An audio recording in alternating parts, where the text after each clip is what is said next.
கருணாநிதி அவர்களுக்கு நான் இடம் கொடுக்கலையாம். அதுல ஒரு விமர்சனத்தை வச்சிருக்கிறார். ஸ்டாலின் அவர்களே, பெருந்தலைவர் காமராஜர் அவர்கள் அனைத்து தரப்பிலும் பாராட்ட பெற்றவர்.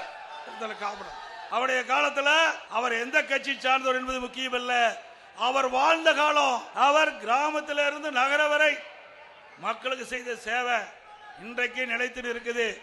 அப்படிப்பட்டவர் மறைந்தார். அந்த கட்சியை சேர்ந்தவர்கள் திரு கருணாநிதியை சந்தித்து காமராஜர் அவர்களுக்கு மெரினா கடற்கரையில் நல்லடக்கம் செய்வதற்கு SR பாலசுப்ரமணியம் அவர்கள் அவரை சந்திச்சு இடம் கேட்டார்.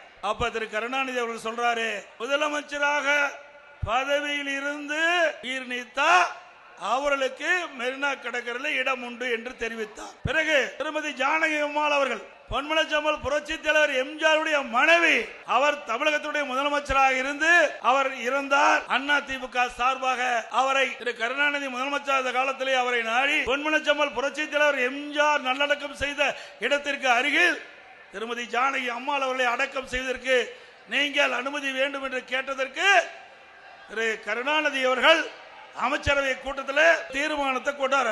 அதுல திருமதி ஜானகி அம்மாள் அவர்களுக்கு சொந்தமாக ராமாவரம் தோட்டத்திலே இடம் இருக்கின்றது, அங்கே அவர் நல்லடக்கம் செய்யலாம், அவருக்கு இறுதி மரியாதை காவல்துறை அளிக்கும் என்று குறிப்பிட்டார்.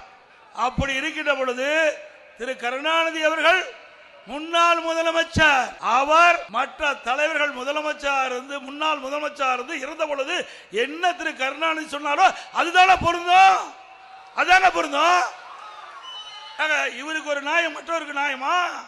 திரு கருணாநிதி அவர்கள் என்ன கடைபிடித்தாரோ அதைத்தான் நான் செயல்படுத்தினேன். நல்லாட்சினா எடப்பாடியார் தான். வாக்களிப்பீர் இரட்டை இலைக்கே.